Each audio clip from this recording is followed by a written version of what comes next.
Why is it that the anime and the manga, Frieren, Journey's End, hits so different? This is something that I've seen so often in the comments to our anime reviews and analyses, especially recently. A lot of people are like, when are you going to go and check out Frieren? This looks incredible. It feels incredible. It's such a unique and beautiful watch. Why aren't you talking about it, Lars? Well, we are finally getting around to it. And wow, Frieren just hits different. And I'm going to talk about why here in this video. And I'm not just simply going to talk about the whole series in general. I'm actually going to break this up chunk for chunk because Frieren's journey evolves as she goes along on this crazy road to learn more about Himmel, to forge new relationships with people, and to really understand the meaning behind those relationships. So I'm going to talk about the first 4 episodes and what they actually mean and why it hits so beautifully and at times very emotionally. So buckle up for the ride because we are diving on in. Hi there everyone, Lars here from Camille's Harem, not just a podcast by novice writers for novice writers, but also a YouTube channel by novice writers for novice writers, because writing is an adventure, it's more fun with friends. Now then, first things first, in order to truly understand what's being done with the character of Frieren, we need to go back to J.R.R. Tolkien. Yes, we do have to jump back to him before we really dive into Frieren, because the way that he wrote elves completely changed how people look at these fae creatures. Because what Tolkien did is Tolkien took basically these vague fairy tale-like beings. What are elves? Are they really small? Are they really tall? Are they immortal? Are they short-lived? Are they little brownies? Are they kobolds? Are they dwarves? In fact, elves have been all different kinds of things long throughout history. Tolkien took the idea of elves, made them tall, strong, beautiful, immortal beings. Beings who would not taste of death unless slain by an enemy. So when we think about it right here, elves are truly alien to us. Tall, beautiful, immortal. A lot of us are not all that tall, not all of us are beautiful, and all of us are most definitely not immortal. Now, the funny thing is this, is that a lot of people actually have misunderstood Tolkien's elves. They've always seen them as just these dour, aloof, uncaring, cold, immortal beings, which is actually very different to everything that Tolkien wrote. The elves of Middle-earth, of Tolkien's Middle-earth, are these vibrant, amazing, personable characters. They loved so many things. They loved art. They loved communication. They loved entertainment. They loved swords play. They enjoyed the world around them. They're full of laughter. They have all of these relationships, and they have long memories. Tolkien's elves do not forget people. In fact, Tolkien's elves understand the passage of time even more innately than people who are doomed to die. They remember every year. They remember the life of every human, dwarf, or orc who has crossed their way. They especially know the halflings, the hobbits, when they finally start encountering them. They remember these people, and they cherish the good times, and they weep for the bad times, all of which they are very, very cognizant of. They remember. A mere 30 years to them is indeed truly 30 years of life richly lived. They live life to the fullest. And this is something that makes humans very jealous of these elves. They want that life. They want to be able to enjoy immortality, life to its fullest. But humans are doomed to die according to the will of Iluvatar. So actually, when we look at Tolkien's elves, they are like the Ubermensch. They are the most amazing, beautiful, knowledgeable, powerful, and most intense beings that the Middle-earth has, which makes the humans look kind of weird and pathetic by contrast, because their lives are so short, and there's no way that they could ever attain the same level of life that the elves have. Most people, however, read just a couple of chapters of The Lord of the Rings, saw that the elves were kind of dour and aloof, and thought that all of his elves were like that. And so most fantasy elves have been written that way. And they've been written as weak. Well, because there's only so many elves in Tolkien's Middle-earth, that must mean that they're weak people. No, these are guys who, like 30 of them, charged into hell at one point and took on hell itself. 30 elves. Boy, Tolkien's elves are really something else. If you thought that Orlando Bloom's Legolas was OP in the movies, you ain't seen nothing yet.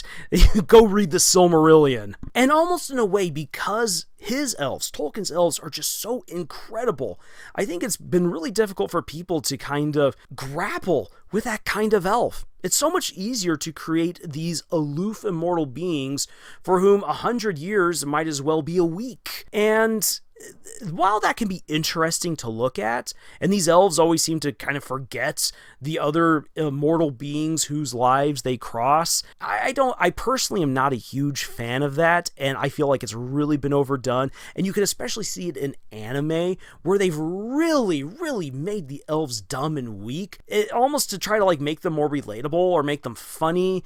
D&D has also tried to grapple with, what do you do with these immortal beings? How do we make them not be so OP like what J.R.R. Tolkien wrote? It's people really do grapple with, what do you do with these immortal beings? And that's one of the reasons why I think Frieren hits differently, because she actually in many ways is one of Tolkien's original elves. Though for her, the passage of time is way more the stereotypical anime isekai fare of what we get, where it's like, it's just a mere 30 years. That is what is so beautiful, because Frieren learns the meaning and beauty and importance of just a mere 30 years, of a mere 10 years, because that time matters. Now, this is why Frieren begins to hit so differently. In the anime's opening, we already get to see some interesting things happening with the animation right here. We get the past and the present merging together as Frieren remembers her friends from the past when she went on the journey to defeat the demon lord. And now here she is in the present with all new people, as the friends of her past, these treasured companions, all die one by one. And at the very end of the opening credits, we see these two timelines merge together into one person, Frieren. This is important right here because what we see play out through the first 4 episodes is a very meta commentary on life itself, and it's something that's relatable. You do not need to be an immortal elf to feel what Frieren is going through. And what I'm going to explain, the way I'm going to explain is like this. There comes a time in everyone's life where you in the present are looking back to the past, you're looking at the future, and it seems like everything is coming together. You see who you once were, you see who you are now, and you're seeing to a certain extent where you're going, or at least where you hope to go. And in that moment, the best of times and the worst of times kind of collide, and it's just a real interesting meta moment. If you haven't had it yet, believe you me, it's going to come.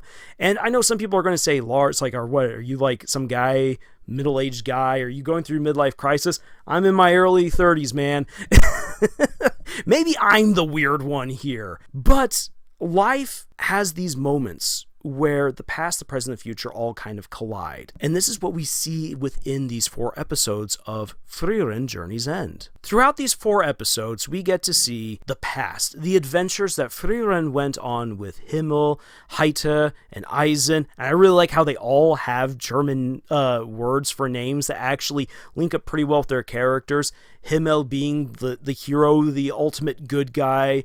Heite being the joyous priest who's always drinking. Eisen for iron, the stalwart dwarf. And then Frieren being the cold, aloof elf. But in any case, we get to see all these flashbacks that Frieren has going to the past, and we see how, as she interacts with people in the present, that it recontextualizes all of those memories. That, first of all, she didn't know Himmel like she thought that she did, and she cries at his funeral, suddenly realizing, I lost so much time with him. What is a mere lifetime? What is a mere 30 years? Everything. I could have gotten to know this man so much better. A guy who was one of my best friends, potentially could have even been her lover. Who knows? we'll never know. She will never know, because that was taken from her. She didn't appreciate those years. She went off and did her own thing. Time passed. As she comes back and revisits with Himmel and his old aides, and she meets Haita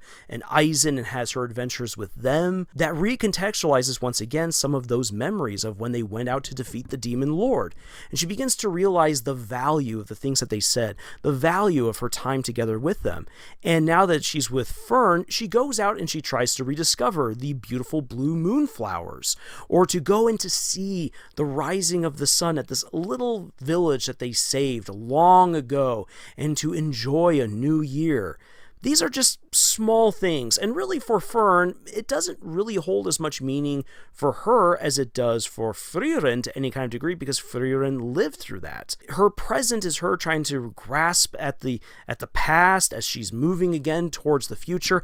Eisen sets her on a path towards the future to go find the land of the souls, to speak with Himmel, and to finally get the answers that she wished she could have had, that she didn't get because she didn't spend those final years with her friends before they started passing away. Which makes Haita really the Chad, the MVP of the story right here, being the guy who tricks Frieren into spending 5 years with him, so that way he could have that time with her, so that way she could develop not just the relationship that she has with him, but to develop a strong relationship with Fern, and to take her under her wing as her apprentice. The past, present, and future all coming together. Now, that in and of itself isn't totally emotional. It isn't what brings a guy like me to tears watching this anime, but rather instead the memories that it evokes. This story is just done so beautifully. The animation, the pacing, the music, the voice acting, the writing all come together to create this beautiful melancholy of someone who is standing at a point where you begin to realize no one can actually truly identify with Frieren,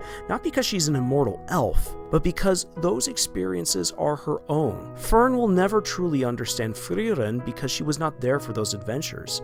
And the time that they spend looking for the flower, that's her own adventure for Fern. She doesn't have a connection to those blue moon flowers. And going out and seeing the sun rise on New Year's Day, that's something special and beautiful for Fern in a way that it isn't for Frieren, because that's her own experience. Even though they are backtracking through Frieren's journeys, through her memories, through this epic past, it doesn't hold the same weight for Fern as it does for Frieren. Yet at the same time, it creates new beautiful memories for Fern. And when I began to realize why this is so powerful, and why this is in many ways kind of a meta commentary of when people end up at that point in life where past, present, and future all collide, is because I think all of us, again, will end up there. And I've been there multiple times. Allow me for a moment to get a little bit personal right here. It's what we do here at Camille's Harem. We're okay with opening up a little bit. I have many adventures and experiences, which I will not share here on this channel because that's just not what we do here. But know this, I have had a very adventurous life. And yet at the same time, much like Frieren, when I just think about my own life, it doesn't seem all that great. What is a mere 34 years? Well, I've ended up doing quite a bit in those 34 years. Going on adventures, doing jobs I never thought I would, taking on challenges that absolutely scared me, things that I thought were so sure in life, absolutely falling apart, friends coming and going, family growing, and family passing away through the passage of time. And there are things that I have wished to share with friends and family from some of my adventures. And for instance, going back to Germany, going with my family and being like, here is a place that was really special to me. And I can clearly picture in my memory the people I got to meet in Germany, the fun I had in a city like Erlangen, for instance. When I brought my family to Erlangen, it didn't have the same meaning to them.